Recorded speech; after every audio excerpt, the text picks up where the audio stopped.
Hello everyone, Chris here. In today's video, I'm about to give you 3 most overpowered characters for Season 6 of Overwatch 2. Not only that, but I will explain best maps where you can utilize those characters in the correct manner.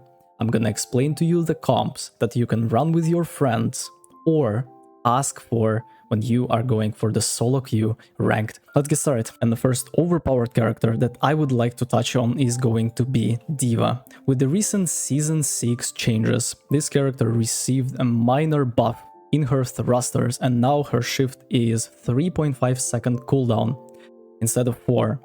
And based on the fact that you are the only good counter to the best tank in the game, Winston, makes D.Va a unique choice of a character when it comes to maps with verticality. And now let's talk about the best maps that you can utilize this overpowered character on. First of all, she is really strong at taking high ground. She is really strong at peeling the backline. Peeling means that you are defending your supports against the enemy dive threats, such as Winstons, such as Racers, Sombras, Doomfists, Wrecking Balls, etc, etc, etc. You are exceptionally strong at poking from high ground and hiding back, waiting for your Matrix to recharge, and then going back at it again. What are you horrible at? You are horrible at standing in the open. Yes, you can absorb some damage when you are going for the Matrix, but your Matrix has a very tricky cooldown, and every single time a soldier reloads after spraying a full spray of bullets onto you, you are in a pretty clumsy situation if you are wide in the open. This is exactly why maps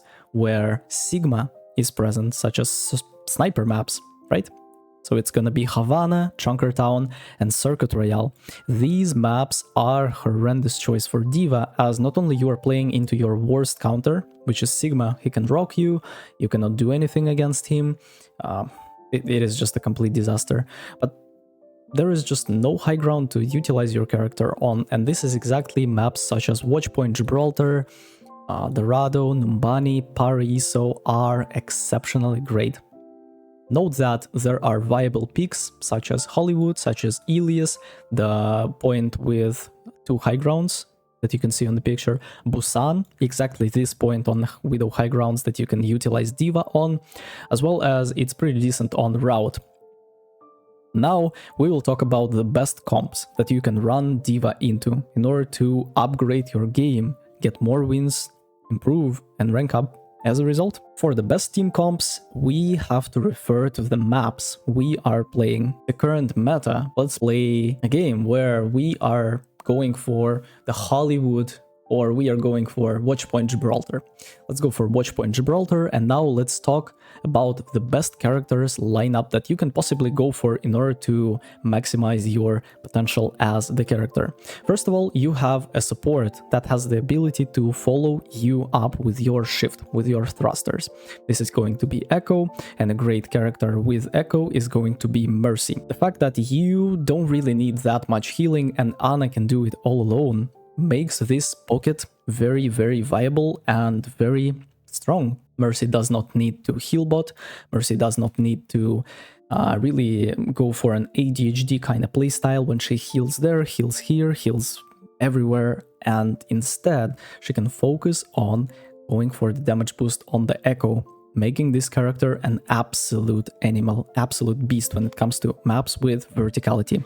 Ashe is another great choice, as she can access high grounds, as she can go for the poke damage from afar, and with a good dynamite and a headshot, this is gonna be an easy kill if you can follow that up with your thrusters. And going for the second support, of course, you would want to play with a very stable healer. The healer that can heal you from afar, that has no damage drop-off, that has very reliable heals, and you understand that if you are in danger, she can always nade you, she can always sleep the target that you are threatened by, she can always go for Nano to really turn around the fight that you thought are absolutely lost or is absolutely lost. And there are certain characters that have very bad synergy with D.Va.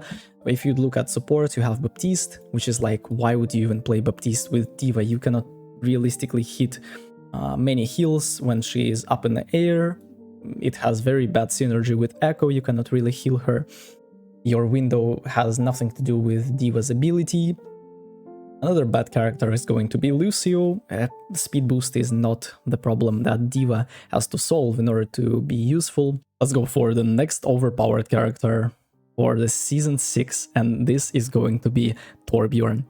Torbjorn is one of my favorite characters in the game with a very unique playstyle, very relaxed one, and as a result you can spam more games, get more experience, get less tired after each and every game, while you have to absolutely go an extra mile when it comes to playing Tracer, when it comes to playing Widowmaker. You have to be constantly focused. The gameplay on Torbjorn is very simple. First of all, you go to the YouTube channel called Meal. I'm gonna link it in the description. And now you watch all of his videos where he's explaining or showing the best turret spots for pretty much every single map in the game. And after you find those cheeky turret spots, you go in the game, you place your turrets in those cheeky spots, and now you press left click and just chill. And then you get a few random headshots here and there. And then when the enemies approach, you press E, and now you pew pew pew a lot faster than you were before, and your turret is shooting in the bush or behind the garbage bin where you literally cannot even see it or like reliably kill it, and people will be like, whoa, what the hell is that Torbjorn player?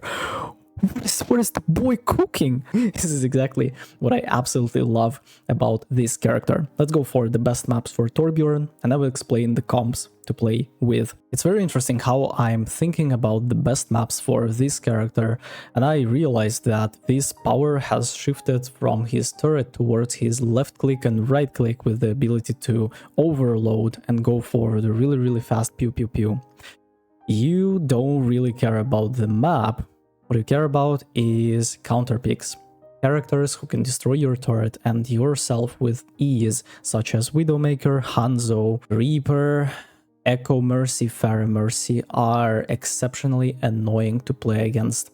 Pretty much every single map is decent here, although I would absolutely avoid playing Torbjorn on control of the point maps, as you will find yourself in situations where your turret is not gonna have as much impact as you would have it on other maps.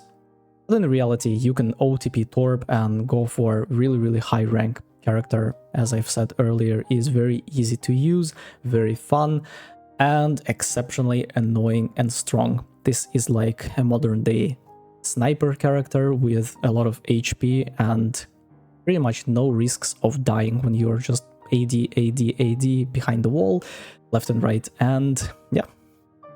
And again, a very interesting thing happened to me when I was thinking about the best comp for Torbjorn, and I can only tell you that it's very nice when you have a tank with a shield, so he can protect your turret from danger, but in reality you want to place it in the spots that are surprising to the enemies, not behind the enemy shield. So in that regard, you really don't care who you're playing with. This character is so versatile, so unique, to the point where you can just blindly take this character just like you would go for mystery heroes, and you don't care what opponents are playing, you don't care what your teammates are playing. Pretty much every single time you can have insane value on this character. And the final character for today's list is going to be Ana, an absolute S+ unprecedented support character. Very high skill ceiling, very difficult to pull off in comparison with stuff like Mercy, stuff like Briggs, stuff like Moira, but when you go for that basics and you raise your skill floor, you will quickly realize how overpowered she absolutely is. The ability to follow up your dive tank with the damage as well as heal him in critical situation, the fact that you can turn around fights with nanos and go for antis that, again, your dive tank can follow it up on, or your poke DPS can finish off a kill with a few accurate shots. Now let's talk about maps for this beautiful character. And when you're asking me what maps you should go for when you are playing Ana, it is safe to say that you can literally play every single map on this list in Overwatch 2 and have insane amounts of value if you are playing Ana. But in reality, you have to understand that there are certain possibilities and limitations that your comp is gonna provide. And instead of going for the map, let's talk about team comps. Ana is a very map independent character. She does not care what kind of map you can play, you will always be able to find value. The fact that you are team comp oriented is what makes this character very interesting. First of all, we have to talk about tanks and the tank synergy. You are absolutely great with Reinhardt, you are absolutely great with Ramatra, pretty much every single Brawl tank absolutely loves you. Marisa is very nice, you can play with Wrecking Ball, you can play with Doomfist. When you're playing with two, instead of trying to land anti onto your tank and the enemy tank, you are going for a very deep nade. You have to learn how to throw them accurately, so they can follow it up with their slam, with their boop, with their whatever they have as their ability, and get insane value off of that. There are a few tanks that I would personally not want to play Ana with. And now let's add a new row and go for no.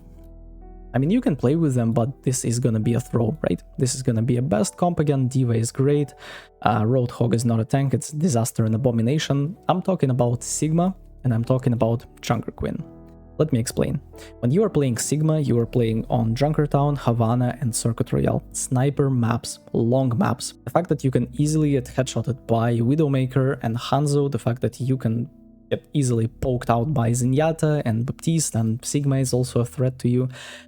And the fact that your nano deals nothing when it comes to powering up Sigma makes this character combination not as good as if you were to play Sigma Baptiste. Yeah, the great duo support for Sigma on longer maps is gonna be Baptiste plus Zenyatta. Every single time you would go for a match where there are 10 Overwatch League players and they are literally stretching their skill level to an extent where every single minor deviation from a correct team comp is going to lead to a lose. They are playing Sigma, Bap, Zenyatta, Widowmaker, and Hanzo.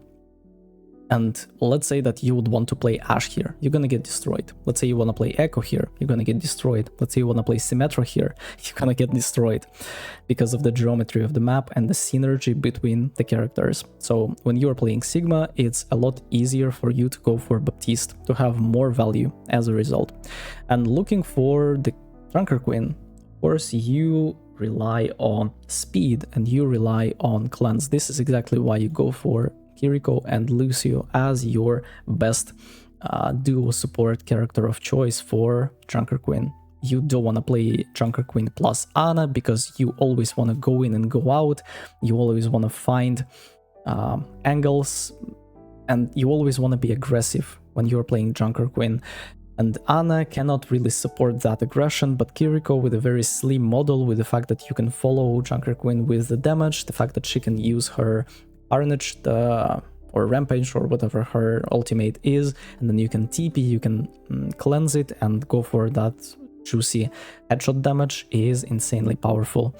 When you're going for the Lucio here, you are pretty much walking with the Junker Queen, you are speeding her up, you are speeding her out of danger, and again, you cannot realistically play Kiriko Ana, or you cannot realistically play Ana Lucio, as this is going to be wasted potential.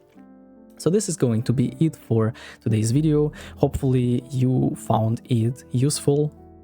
I would personally find it absolutely golden when I were to be a newer player, and instead of like picking it from different spots, here is a video that literally explains everything in depth with all my knowledge that I've acquired by playing and learning Overwatch 2. Thank you very much for watching this video. Let me know in the comment section what you think about what I just said. Let me know if you have any suggestions about the newer videos. Thank you very much for watching. See you in the next one. Take care.